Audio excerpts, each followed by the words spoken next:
What does it mean to be an empath? And how can you navigate your energy as someone who is very highly sensitive, highly emotional, and learning to integrate energetic management in your life without allowing your thoughts and emotions to consume you? In this episode, this is exactly what I'm going to be talking about. This one is for my empaths out there, you beautiful, magical, emotional, and sensitive souls. You are here for a reason, and this gets to be your superpower. I can't wait for you to tap into this episode. Let's dive in. I'm your host, Tiffany Chung, your go-to for all things marketing, mindset, and manifestation. I grew my online business from 0 to beyond 6 figures in 8 months. My purpose is to empower women to step into the highest, most aligned versions of themselves. If you are ready to take charge of your life, learn how to design a wildly successful business, and leave limiting beliefs behind, you've come to the right place. You will learn the actionable tips and step-by-step strategies on money, manifestation, and social media. It's time to step into your role as boss, to raise your vibration and tap into your unlimited potential today. Welcome to the Social Reset Podcast.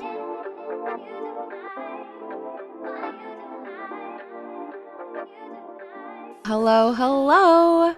Welcome back to the Social Reset Podcast. I'm so excited that you're here today. Thank you for pressing play and showing up. Today, we're going to be talking about being an empath and cleansing your energy as an empath, as someone who picks up on a lot of energies around them. What does this mean? And really being able to be intentional with your energy as an empathic soul and creating energetic boundaries, energetic management, which is something that I don't think is taught in schools or taught in homes or taught in general at all enough. So in this episode, I want to break down a bit of where I see we can use more energetic management as a conscious collective, and also some tips on how you can cleanse your energy on your own at home or wherever you are. So let's start with what an empath is. An empath is a name for somebody that is more sensitive, someone who is highly sensitive, very in touch with their emotions, able to pick up on other people's emotions, and also feels other people's emotions as well.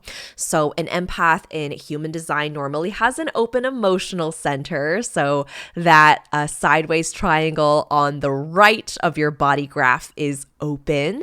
And this represents that you are a true empath, because an open energy center means you're taking in energies from the people around you.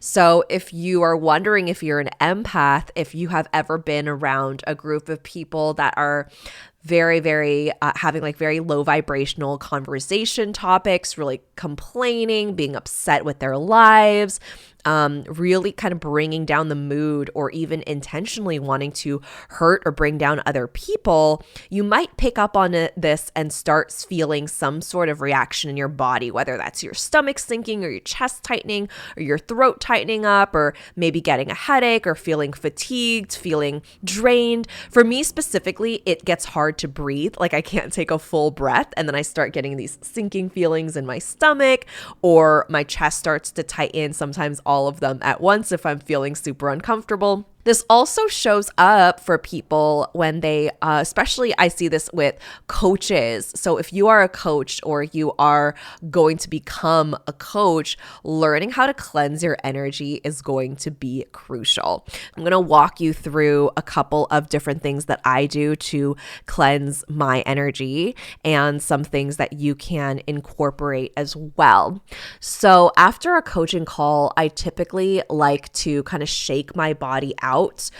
Dancing, movement, moving any stuck energy, moving your body is going to be really powerful in being able to transform that energy. So again, energy either transforms or it transfers. Okay, so basic laws of energy, matter, science, right? Energy is transforming or it is transferring. So you want to be able to transform that energy into something that is new, something that is going to serve you.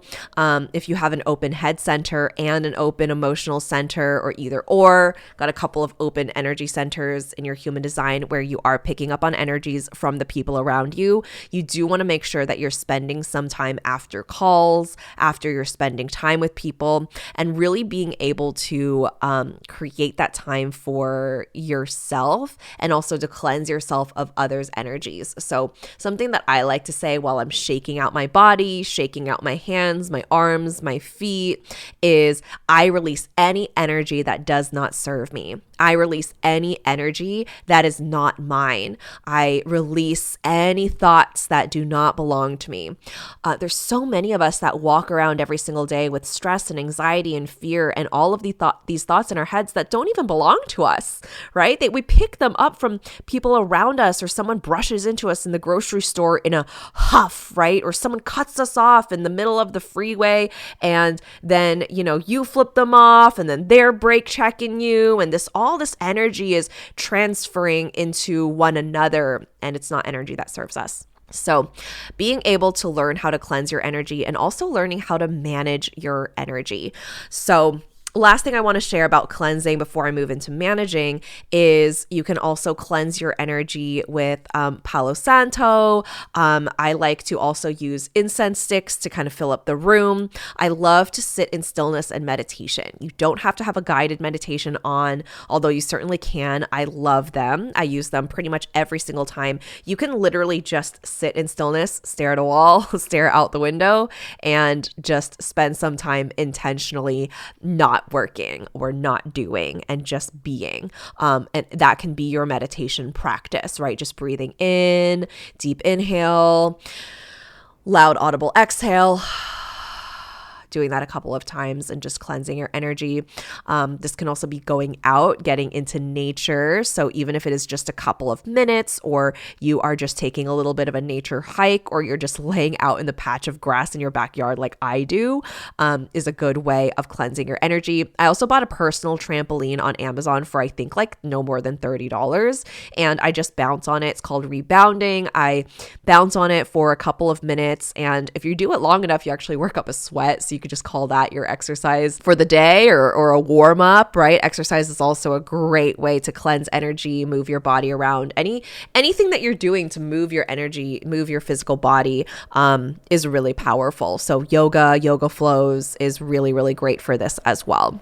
Another thing you can do to cleanse your energy is finding things that really light you up. So having like a go-to list, right? Because every single person is different. What's going to work for me might sound really boring or might not work the same for you. So maybe jumping on a trampoline is just not something that works. Maybe you've tried it, right? Maybe it just doesn't do the thing for you, but putting on some hip hop music on a loud speaker and starting to shake your hips or twerk or whatever it is you want to do to start moving that energy, which is also something that I love. I love dancing. I love moving my body. I am not a dancer. I am not a choreographer. I am not great at it, right? But I love moving and shaking my hips and moving my body. So find the thing that speaks to you, right? It doesn't have to look like mine or anyone else's.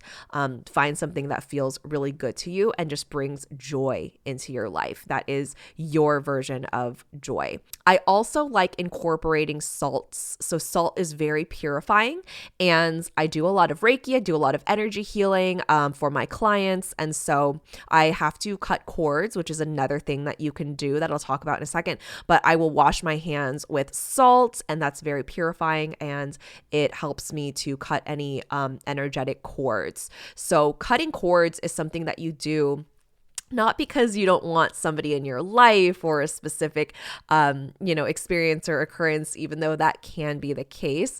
I cut cords after every single Reiki session that I do, as well as once a coaching contract has ended, because I don't want to feel that person's energy tugging at me any longer. Sometimes I'm done working with a client, but I still feel their energy kind of tugging at me. You don't have to do a cord cutting ceremony or ritual after every single client, but the ones that you feel like have had more of an energy, connection to you, because you just don't want to be hanging around with somebody else's energy clinging to you, right? You want them to be able to stand alone in their energy, and you don't want to carry someone else's thoughts into your daily life. So something to think about. I also bought a selenite knife.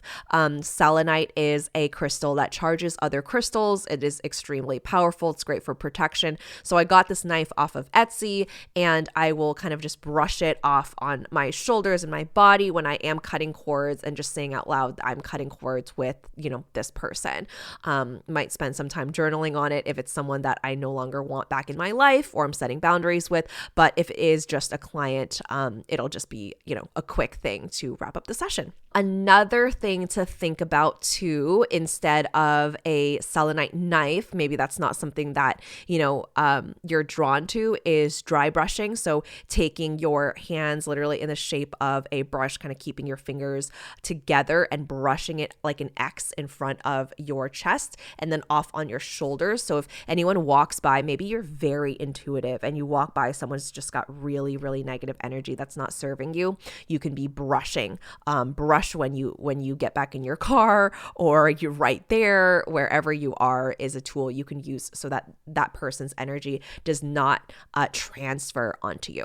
Other things that you can do is really cleansing, keeping your space clean. So cleaning, keeping things tidy, being able to incorporate a, practice after you're meeting with clients or after you're meeting with friends to find a way to recharge and really unwind is going to be powerful.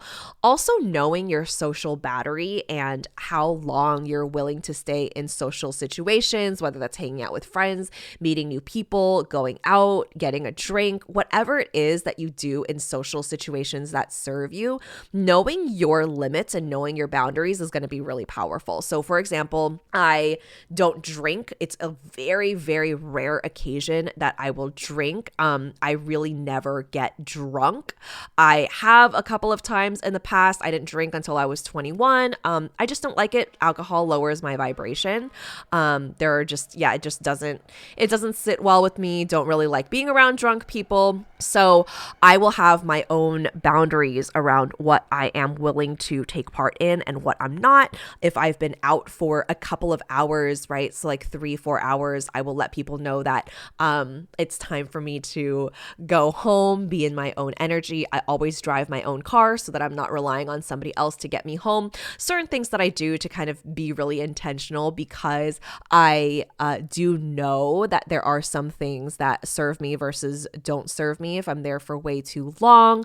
Of course, this is dependent on specific situations, events, opportunities, things like that. So just something to take into consideration, right? These, by no means do you have to follow every single one of these tips. Take what you need, and if it doesn't resonate with you, it's totally okay. Don't force yourself.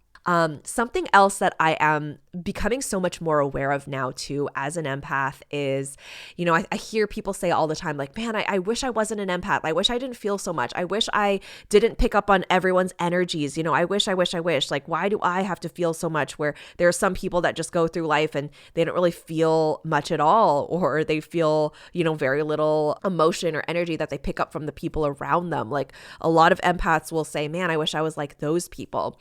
You feel deeply for a reason. There is a reason why you are so highly intuitive and sensitive, and it's for a very beautiful reason. Imagine if every single person was on this earth and didn't have empathy and didn't, tear up during movies, or if something really sad or something really touching happened, right? These emotions are messages, and they remind us that we're human. They remind us of our dharma, of our purpose, of our secret sauce, right? It's calling us in a specific way. But also, you don't have to be consumed by everything that happens around you. You can allow thoughts and feelings to come and go. You can allow experiences, opportunities, people. You can turn down experiences. You can set boundaries. So know that you have management over your energy, right? Just because there are some things that feel like you can't control them doesn't mean that you are completely out of control. You are are the consciousness behind what you see and what you feel and what your mind experiences and what your body goes through. So just know that even though you are an empath doesn't mean that you can use this or you should use this as a victim card or as something that just feels like is a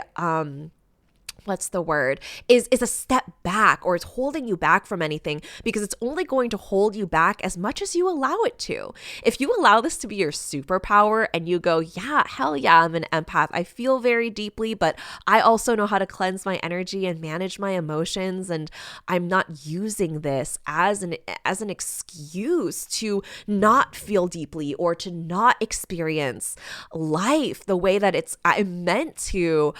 There's so many beautiful things that you can open up for yourself once you recognize that life is not happening to you, it's happening for you. And the way you feel, the way you respond is exactly where you're meant to be and who you're meant to be. So I really wanted to share this message with you today, and I really hope that it landed. If it did, let me know. Share this on your stories. Tag me at tiffanychung.co. I cannot wait to hear your thoughts to this episode, and I will catch you later.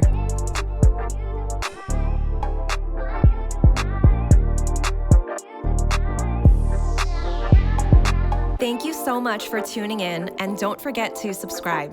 If this episode resonated with you, please take a screenshot, share it on your Instagram stories, and tag me at tiffanychung.co. I truly appreciate interacting with every one of you. Catch you all on the next one.